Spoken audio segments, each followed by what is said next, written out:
നമസ്കാരം. Prime time ന്യൂസിലേക്ക് എല്ലാ പ്രേക്ഷകർക്കും സ്വാഗതം. ഇന്ന് ഇതുവരെ പുറത്തു വന്ന എല്ലാ വാർത്തകളും വളരെ വിശദമായി പരിശോധിക്കാം. ഇനിയുള്ള അരമണിക്കൂറിൽ ആദ്യം നോക്കാം പ്രധാന വാർത്തകൾ തലക്കെട്ടിൽ.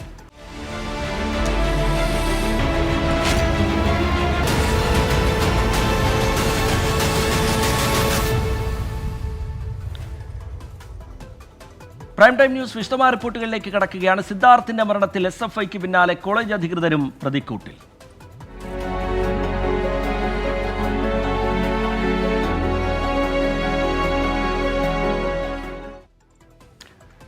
പൂക്കോട് വെറ്റിനറി കോളേജ് വിദ്യാർത്ഥി സിദ്ധാർത്ഥിന്റെ മരണത്തിൽ SFI യൂണിറ്റ് സെക്രട്ടറി ഉൾപ്പെടെ 10 പേർ അറസ്റ്റിൽ. 3 പേരുടെ അറസ്റ്റ് കൂടി ഇന്ന് രേഖപ്പെടുത്തി. കോളേജ് അധികൃതർക്കെതിരെയും ആരോപണമുയരുകയാണ്. സംഭവത്തിൽ കോളേജ് ഡീനിന് വീഴ്ചയുണ്ടായെന്ന് മന്ത്രി ജെ ചിഞ്ചുറാണി 24നോട് പറഞ്ഞു. പൂക്കോട് വെറ്ററിനറി കോളേജ് വിദ്യാർത്ഥി സിദ്ധാർത്ഥിന്റെ മരണത്തിൽ രാഷ്ട്രീയ ആരോപണങ്ങൾ ശക്തിപ്പെടുന്നതിനിടെയാണ് കൂടുതൽ SFI നേതാക്കളുടെ അറസ്റ്റ്. ഇന്നലെ കീഴടങ്ങിയ SFI unit secretary Amal Ihsan, college union president K Arun, വർക്കലയിൽ നിന്ന് പിടികൂടിയ കോളേജ് യൂണിയൻ അംഗം ആസിഫ് ഖാൻ എന്നിവരുടെ അറസ്റ്റാണ് പോലീസ് രേഖപ്പെടുത്തിയത്. ഇവർ പോലീസിന്റെ ആദ്യ പ്രതിപ്പട്ടികയിലുള്ളവരാണ്. കൂടുതൽ പേരിലേക്ക് അന്വേഷണം എത്തുമെന്നാണ് സൂചന. പ്രതിപ്പട്ടികയിലുള്ള മുഴുവൻ പേരെയും കോളേജ് സസ്പെൻഡ് ചെയ്തു. അതിനിടെ സംഭവത്തിൽ കോളേജ് ഡീൻ ഉൾപ്പെടെയുള്ളവർക്ക് വീഴ്ച സംഭവിച്ചതായി മന്ത്രി ജെ ചിഞ്ചുറാണി പറഞ്ഞു. മരണം കുടുംബത്തെ അറിയിക്കുന്നതിൽ ഡീനിന് വീഴ്ചയുണ്ടായെന്നും അന്വേഷണം നടത്തുമെന്നും മന്ത്രി 24നോട്. ഈ കുട്ടി മരണപ്പെട്ടു, ആശുപത്രിയിൽ ചെന്നപ്പോൾ അത് ബോധ്യപ്പെട്ടു. പക്ഷേ എന്തുകൊണ്ട് രക്ഷകർത്താക്കളെ അറിയിച്ചില്ല? അത് ഒരു തെറ്റാണ്. അത് ആരാണെന്നുണ്ടെങ്കിലും അത് തെറ്റാണ്. അത് യൂണിവേഴ്സിറ്റി വൈസ് ചാൻസലർ ആണെന്നുണ്ടെങ്കിലും രജിസ്ട്രാർ ആണെന്നുണ്ടെങ്കിലും അത് നമ്മുടെ ഇപ്പോഴുള്ള ഈ നാരായണൻ ഡീനാണെന്നുണ്ടെങ്കിലും ഒരു മരണം വന്നാൽ പെട്ടെന്ന് രക്ഷകർത്താക്കളെ അറിയിക്കേണ്ടുന്ന ചുമതല അവർക്കുണ്ട്, യൂണിവേഴ്സിറ്റിക്കുണ്ട്. പോലീസ് അന്വേഷണത്തിൽ എല്ലാം വ്യക്തമാകുമെന്ന് ഡീൻ MK നാരായണൻ. അപ്പോൾ നോക്കട്ടെ, അന്വേഷിക്കട്ടെ, പോലീസ് അന്വേഷിക്കട്ടെ. അതായത് ഡീൻ ഉൾപ്പെടെയുള്ളവർ രക്ഷിതാക്കളെ ഈ വിവരം അറിയിച്ചില്ല വേണ്ട സമയത്ത് എന്നാണ് പറയുന്നത്. അന്വേഷിക്കട്ടെ കേട്ടോ, ഞാനൊന്നും പറയുന്നില്ല, എനിക്ക് ബുദ്ധിമുട്ടുണ്ട്. പ്രതിപക്ഷ പാർട്ടികളുടെ പ്രതിഷേധവും തുടരുകയാണ്. യൂത്ത് കോൺഗ്രസും BJPയും കോളേജിലേക്ക് മാർച്ച് നടത്തി. 24 വയനാട്. 2 ദിവസത്തിനുള്ളിൽ പ്രതികളെ പിടികൂടിയില്ലെങ്കിൽ താനും കുടുംബവും മുഖ്യമന്ത്രിയുടെയോ മന്ത്രിമാരുടെയോ വീട്ടുപടിക്കൽ സമരം തുടങ്ങുമെന്ന് പൂക്കോട് സർവകലാശാലയിൽ മരിച്ച സിദ്ധാർത്ഥിന്റെ പിതാവ് ജയപ്രകാശ്. CPIഎമ്മിനെയും SFIയെയും പ്രതിക്കൂട്ടിലാക്കി ഗവർണറും കോൺഗ്രസ് BJP നേതാക്കളും രംഗത്തെത്തി. പൂക്കോട് വെറ്റിനറി സർവകലാശാല VC ഡോക്ടർ MR ശശീന്ദ്രനാഥും സിദ്ധാർത്ഥിന്റെ നെടുമങ്ങാട്ടെ വീട്ടിൽ എത്തി. ഈ റിപ്പോർട്ടിലേക്ക് എത്താം. അടുത്ത റിപ്പോർട്ടിലേക്കാണ്. BJP സ്ഥാനാർത്ഥികളെ ഉടൻ അറിയാം.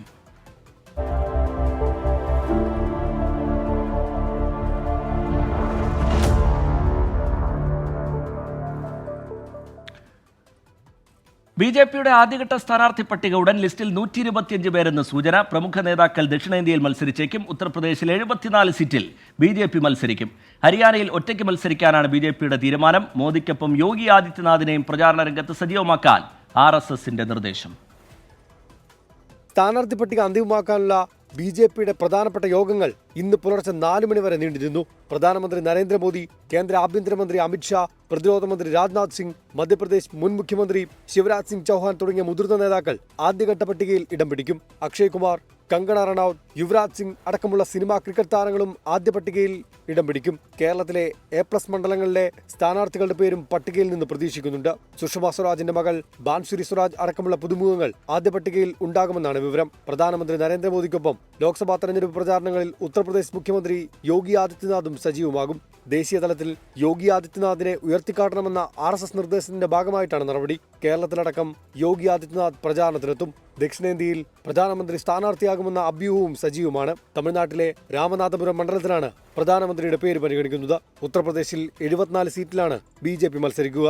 ബാക്കി സീറ്റുകൾ സഖ്യത്തിലുള്ള RLDക്ക് നൽകും. മഹാരാഷ്ട്ര, ബീഹാർ സംസ്ഥാനങ്ങളുടെ കാര്യത്തിൽ അന്തിമ തീരുമാനമായാൽ ഉടൻ പട്ടിക പ്രഖ്യാപിക്കും. 24 ഡൽഹി. കോൺഗ്രസിലെ സ്ഥാനാർത്ഥി ചർച്ചകൾ അന്തിമഘട്ടത്തിൽ.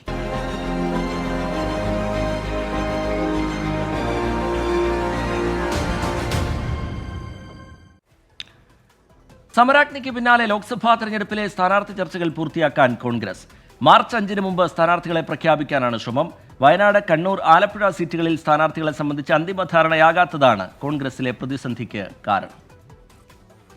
തെരഞ്ഞെടുപ്പ് ഒരുക്കങ്ങളും സ്ഥാനാർത്ഥി നിർണയവും സംബന്ധിച്ച മുഴുവൻ സമയ ചർച്ചകളിലേക്കാണ് കോൺഗ്രസ് കടന്നത്. ഇന്നലെ രാത്രി വൈകിയും നേതാക്കൾ തമ്മിൽ കൂടിയാലോചനകൾ നടന്നു. ഡൽഹിയിൽ നിന്ന് കെ സി വേണുഗോപാലും സുനിൽ കനഗോലുവും നേരിട്ടെത്തി ചർച്ചകൾക്ക് നേതൃത്വം നൽകി. വയനാട്ടിൽ രാഹുൽ ഗാന്ധി മത്സരിക്കുന്നെങ്കിൽ ആലപ്പുഴയിൽ കെ സി വേണുഗോപാൽ മത്സരിക്കേണ്ട എന്നാണ് നിലപാട്. ഒരേ സമയം രണ്ടുപേരും മത്സര രംഗത്തേക്ക് പോയാൽ സംഘടനയെ ഏകോപിപ്പിക്കാൻ ആളുണ്ടാവില്ല എന്ന അഭിപ്രായമുയർന്നു. രാഹുൽ ഗാന്ധി വയനാട്ടിൽ മത്സരിക്കുകയാണെങ്കിൽ സാമുദായിക സമവാക്യങ്ങൾ പരിഗണിച്ച് ആലപ്പുഴയിൽ മുസ്ലിം സ്ഥാനാർത്ഥിയെയും ആലോചിക്കുന്നുണ്ട്. എന്നാൽ രാഹുൽ ഗാന്ധിയും കെ സി വേണുഗോപാലും ഒരുമിച്ച് മത്സര രംഗത്തേക്ക് ഇറങ്ങണമെന്നാണ് സംസ്ഥാന നേതൃത്വത്തിന്റെ ആവശ്യം. കണ്ണൂരിൽ മത്സരിക്കാമെന്ന് കെ സുധാകരൻ ഇതുവരെയും പൂർണ്ണസമ്മതം മൂളിയിട്ടില്ല. കെ ജയന്തിനെ മത്സരിപ്പിക്കണമെന്ന ആവശ്യം കെ സുധാകരൻ മുന്നോട്ട് വെച്ചു. എന്നാൽ വിജയസാധ്യത പരിഗണിച്ച് കെ സുധാകരൻ തന്നെ മത്സരിക്കണമെന്ന് നേതാക്കൾ അഭ്യർത്ഥിച്ചു. തിങ്കളാഴ്ചയോ ചൊവ്വാഴ്ചയോ ദേശീയ സ്ക്രീനിംഗ് കമ്മിറ്റിയും കേരളത്തിലെ നേതാക്കളും തമ്മിൽ കൂടിക്കാഴ്ച നടത്തും. ഇതിന് തൊട്ടു പിന്നാലെ ഔദ്യോഗിക സ്ഥാനാർത്ഥി പ്രഖ്യാപനവും ഉണ്ടാവും. സ്ഥാനാർത്ഥി പ്രഖ്യാപനം വൈകില്ലെന്ന് കെ സി വേണുഗോപാൽ പറഞ്ഞു. എന്തായാലും അത്തരം കാര്യങ്ങൾക്ക് ഏറ്റവും വൈകാതെ തന്നെ തീരുമാനമുണ്ടാവും. സ്ഥാനാർത്ഥി പ്രഖ്യാപനം പൂർത്തിയാക്കിയിട്ടില്ലാത്തതിനാൽ പ്രചരണ രംഗത്ത് പിന്നിലായി പോകുമോ എന്ന പരാതി കോൺഗ്രസ് അണികൾ ഉന്നയിച്ചിട്ടുണ്ട്. അതിനിടെ കോൺഗ്രസ് മത്സരിക്കുന്ന മറ്റ് 13 സീറ്റുകളിലും സിറ്റിംഗ് എംപിമാരോട് തെരഞ്ഞെടുപ്പ് പ്രചരണം ആരംഭിക്കാൻ നിർദ്ദേശം നൽകി. 24 തിരുവനന്തപുരം. കോൺഗ്രസിന്റെ സമരാഗ്നി വേദിയിലെ ദേശീയഗാന വിവാദത്തിൽ വിമർശനവുമായി യൂത്ത് കോൺഗ്രസ് രംഗത്ത്. നാക്കുപിഴ വലിയ വാർത്തയാക്കേണ്ടതില്ല എന്നാണ് പ്രതിപക്ഷ നേതാവിന്റെ വിശദീകരണം. പരിഹാസവുമായി CPIM രംഗത്തെത്തി. പാലോട് രവിക്കെതിരെ BJP പോലീസിൽ പരാതി നൽകി.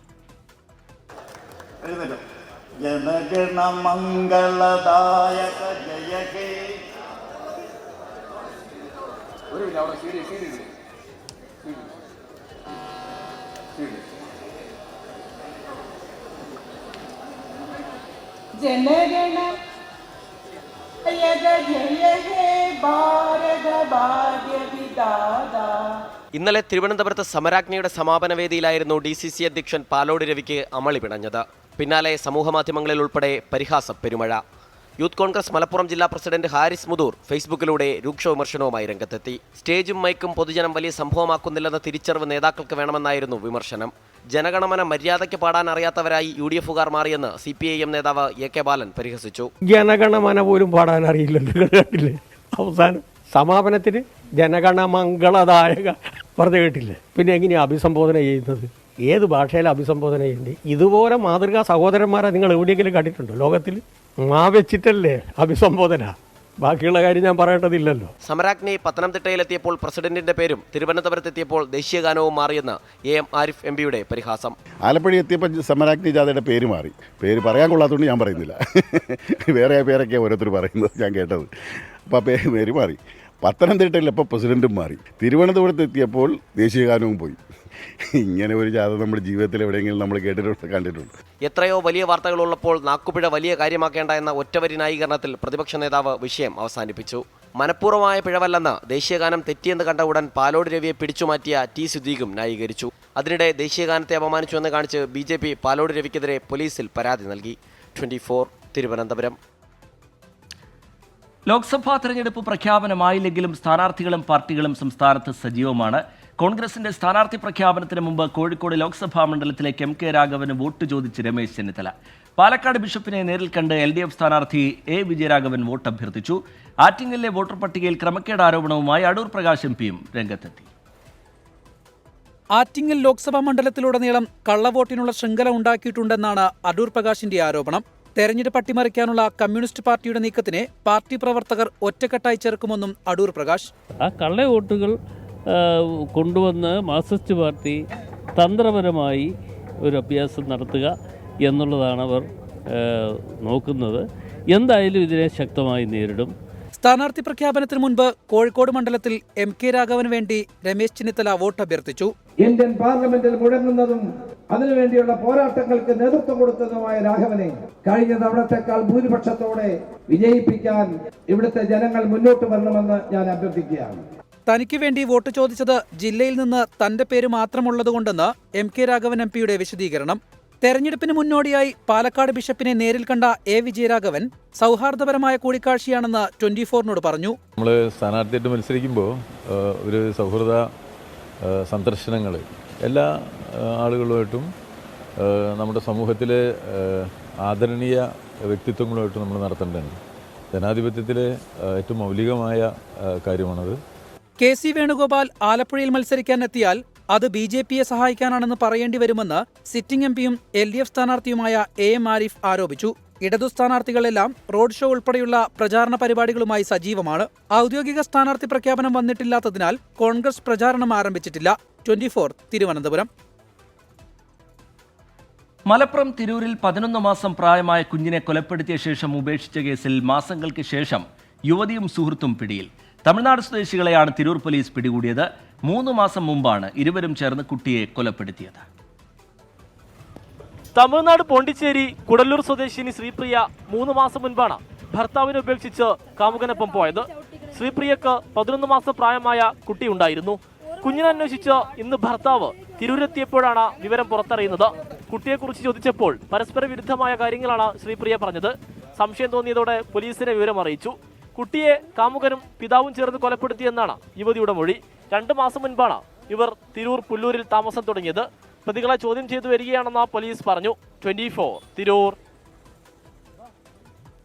ബംഗളൂരുവിലെ രാമേശ്വരം കഫേ സ്ഫോടനം അട്ടിമറിയെന്ന് റിപ്പോർട്ട്. നടന്നത് IED സ്ഫോടനം.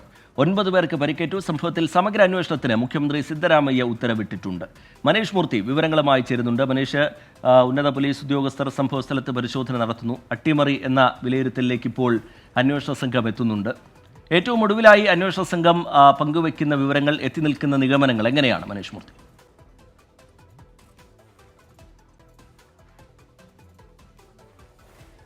ശ്രീജിത്ത്, തുടക്കം മുതൽ തന്നെ ഒരു ദുരൂഹത ഇക്കാര്യത്തിൽ ആരോപിക്കപ്പെട്ടിരുന്നു. സിലിണ്ടർ പൊട്ടിത്തെറിച്ചാണ് അപകടമെന്ന് ആദ്യഘട്ടത്തിൽ പറയുന്നു. പിന്നീട് സ്റ്റീമറിന്റെ പൈപ്പുകളാണ് പൊട്ടിത്തെറിച്ചത് എന്ന് പറയുന്നു. അങ്ങനെ ഒരു ദുരൂഹത പൂർണ്ണമായും തന്നെ ഉണ്ടായിരുന്നു. പക്ഷേ ആദ്യഘട്ടം മുതൽ തന്നെ പറഞ്ഞിരുന്നത് ദുരൂഹ സാഹചര്യത്തിൽ അവിടെ ഒരു ബാഗ് ഉണ്ടായിരുന്നു എന്നുള്ളത് നേരത്തെ മുതൽ തന്നെ പറയുന്നുണ്ട്. അങ്ങനെയാണ് IED സ്ഫോടനത്തിലേക്ക് കാര്യങ്ങൾ എത്തുന്നത്. എന്തായാലും മുഖ്യമന്ത്രി സിദ്ധരാമയ്യ തന്നെ ഇപ്പോൾ അത് സ്ഥിരീകരിക്കുന്നുണ്ട്. മൈസൂരുവിൽ മാധ്യമപ്രവർത്തകരെ കണ്ടപ്പോഴാണ് അദ്ദേഹം ഈ കാര്യം, ഈ സ്ഫോടനം IED സ്ഫോടനം തന്നെയാണ് എന്ന് സ്ഥിരീകരിക്കുന്നത്. റീജിത്ത് സൂചിപ്പിച്ചതുപോലെ ഉന്നത പോലീസ് ഉദ്യോഗസ്ഥരെല്ലാം തന്നെ ഇപ്പോൾ ഈ രാമേശ്വരം കഫേയിൽ പരിശോധന നടത്തുന്നുണ്ട്. അത് IG-യുടെ നേതൃത്വത്തിലുള്ള പോലീസ് സംഘമുണ്ട്. മാത്രമല്ല NIA-യുടെ സംഘമുണ്ട്, ഇന്റേണൽ സെക്യൂരിറ്റി ഒഫീഷ്യൽസ് ഉണ്ട്. മാത്രമല്ല ബോംബ് ഡോഗ് സ്ക്വാഡ്, അതുപോലെ തന്നെ ഫോറൻസിക് വിഭാഗം, അങ്ങനെ എല്ലാവരും തന്നെ നിലവിൽ അവിടെ പരിശോധന നടത്തിക്കൊണ്ടിരിക്കുകയാണ്.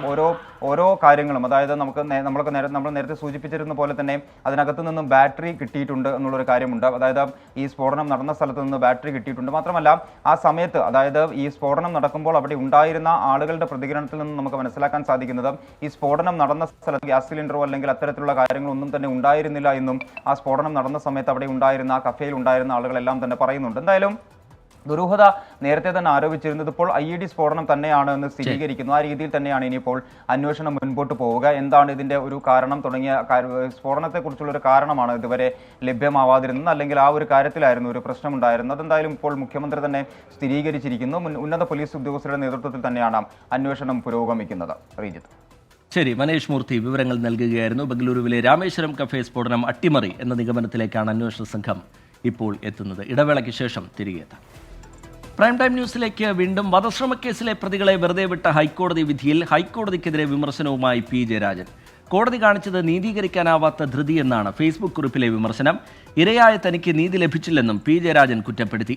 ജുഡീഷ്യറിയിലെ പുഴുക്കുത്തുകൾക്കെതിരെ ജനങ്ങൾ പ്രതികരിക്കണമെന്നും പ്രലോഭനങ്ങൾക്ക് വശംവദരാകാതെ നീതി ലഭ്യമാക്കാനുള്ള ബാധ്യത ന്യായാധിപർക്കുണ്ടെന്നും ഫേസ്ബുക്ക് കുറിപ്പിൽ ഉണ്ട്. താമരശ്ശേരി താലൂക്ക് ആശുപത്രിയിലേത് ഗുരുതര ചികിത്സാ പിഴവ്.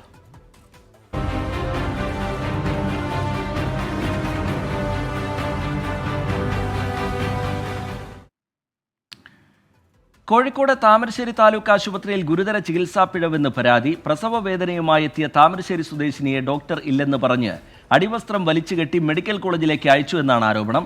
പ്രസവശേഷം തലച്ചോറിന് ക്ഷതമേറ്റ കുട്ടി 2 മാസത്തിലേറെയായി വെന്റിലേറ്ററിലാണ്.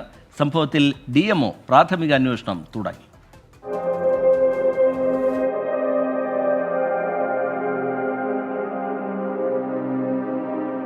കഴിഞ്ഞ ഡിസംബർ 13 രാത്രിയാണ് പുതുപ്പാടി സ്വദേശിയായ ബിന്ദു പ്രസവവേദനയെ തുടർന്ന് താമരശ്ശേരി താലൂക്ക് ആശുപത്രിയിലെത്തുന്നത്. എന്നാൽ ഗൈനക്കോളജി ഡോക്ടർ ഇല്ലെന്നായിരുന്നു മറുപടി.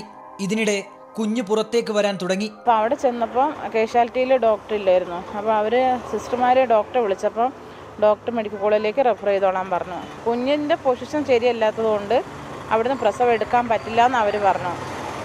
അന്നേരം എന്താ ചെയ്തതെന്ന് വെച്ച് കഴിഞ്ഞാൽ, ഞാൻ മാക്സിയുടെ അടിയിലെടുത്ത് സ്കേർട്ട് അവർ കീറിയിട്ട് അങ്ങനെ ഒരു തുണിയാക്കിയിട്ട് അടിയിൽ ഇങ്ങനെ വലിച്ച് മുറുക്കി കെട്ടിയിട്ടാണ് വിട്ടത്. അപ്പോൾ തന്നെ കുഞ്ഞ് തിരിഞ്ഞ് വരുന്നുണ്ടായിരുന്നു. ശരിക്കുള്ള പൊസിഷനല്ല വരുന്നത്. അപ്പോൾ അവർ ആംബുലൻസ് കയറ്റി ഇങ്ങോട്ട് വിട്ടു. മെഡിക്കൽ കോളേജിലേക്ക് എത്തിയപ്പോഴേക്കും ശ്വാസം കിട്ടാതെ കുഞ്ഞിന്റെ തലച്ചോറിന് ക്ഷതം സംഭവിച്ചു.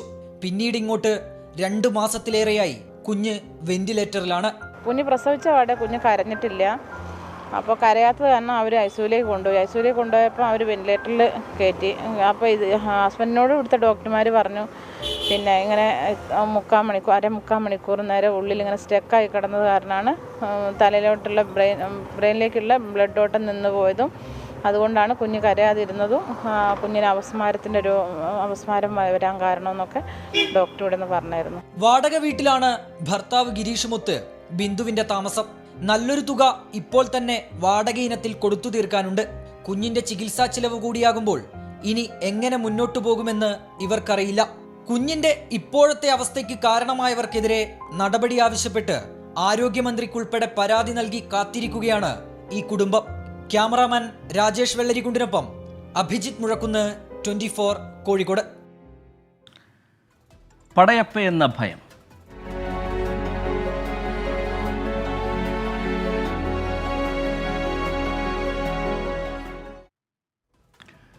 മൂന്നാറിൽ പടയപ്പയുടെ പരാക്രമം തുടരുന്നു. ഇന്നലെ രാത്രി തമിഴ്നാട് RTC ബസ് പടയപ്പ ആക്രമിച്ചു. മതപ്പാടിലുള്ള കാട്ടാന ഇപ്പോഴും ജനവാസ മേഖലയിൽ തുടരുകയാണ്.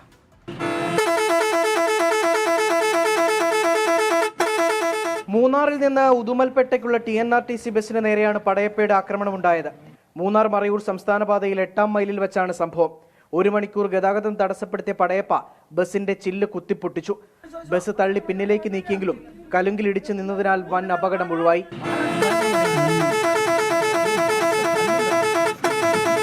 മതപ്പാടിലുള്ള പടയപ്പ കൂടുതൽ അക്രമകാരിയാവുകയാണ്. നയമക്കാട് എസ്റ്റേറ്റിനും തലയാർ എസ്റ്റേറ്റിനും ഇടയിലാണ് പടയപ്പ നിലവിൽ തമ്പടിച്ചിരിക്കുന്നത്. വനം വകുപ്പ് RRT സംഘം ആനയെ നിരീക്ഷിക്കുന്നുണ്ട്. നാട്ടുകാർ ജാഗ്രത പാലിക്കണമെന്ന് വനം വകുപ്പ് നിർദ്ദേശം നൽകി. 24 ഇടുക്കി. പ്രൈം ടൈം ന്യൂസിലേക്ക് വീണ്ടും നോക്കാമിനി ഇപ്പോഴത്തെ കാലാവസ്ഥ.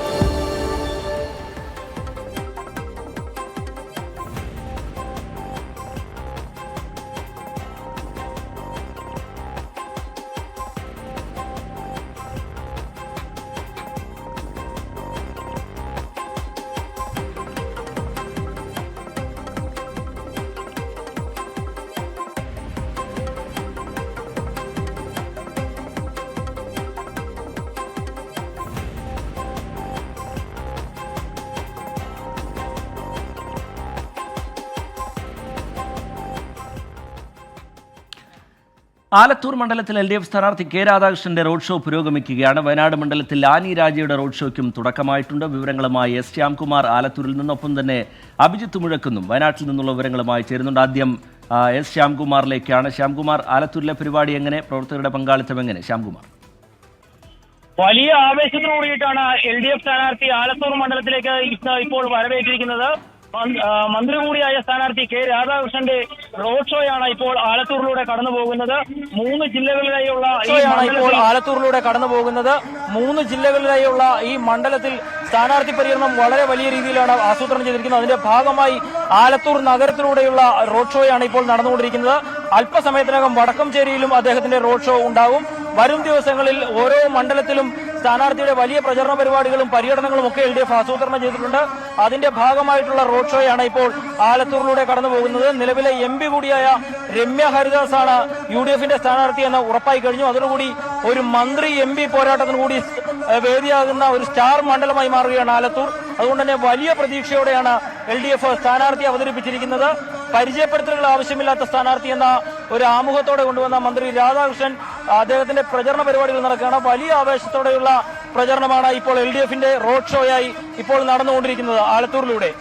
ശരി, അഭിജിത്ത് മുഴക്കുന്നുകൂടി വിവരങ്ങളുമായി ചേരുന്നുണ്ട് വയനാട്ടിൽ നിന്ന്. അഭിജിത്ത്, ഒരുപടി മുന്നേ പ്രചാരണം തുടങ്ങാൻ LDFന് കഴിയുന്നു. വയനാട്ടിൽ റോഡ് ഷോയുമായി ബന്ധപ്പെട്ടുള്ള വിവരങ്ങൾ എങ്ങനെ, കാഴ്ചകൾ എങ്ങനെ, പ്രവർത്തകരുടെ പങ്കാളിത്തം എങ്ങനെ അഭിജിത്ത്?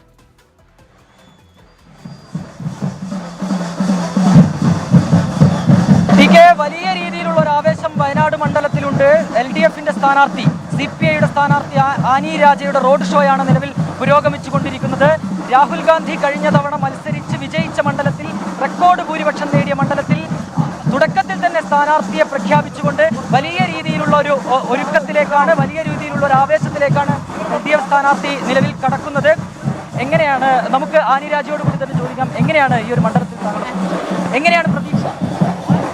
നിങ്ങൾ തന്നെ കാണുന്നില്ലേ, രണ്ട് ഭാഗത്തും ജനങ്ങൾ ഇങ്ങനെ നിൽക്കുന്നുണ്ട്. അവർ വലിയ പ്രതീക്ഷയിൽ നിൽക്കണം. ആ ജനങ്ങളുടെ പ്രതീക്ഷയാണ് എൻ്റെ പ്രതീക്ഷ. രാഹുൽ ഗാന്ധി 4 ലക്ഷത്തിലധികം വോട്ടുകളുടെ ഭൂരിപക്ഷത്തിൽ വിജയിച്ച ഒരു മണ്ഡലമാണ്. രാഹുൽ ഗാന്ധിക്ക് മുന്നേ 20,000 വോട്ടിനാണ് ഞങ്ങളുടെ സ്ഥാനാർത്ഥി അന്ന് പരാജയപ്പെട്ടത്. അതുകൊണ്ട് ഇതൊരു തെരഞ്ഞെടുപ്പാണ്. ആ തെരഞ്ഞെടുപ്പിൽ ജനങ്ങളാണ് തീരുമാനിക്കുക. അതുകൊണ്ട് ഈ ജനങ്ങളിലാണ് ഞാൻ വിശ്വസിക്കുന്നത്.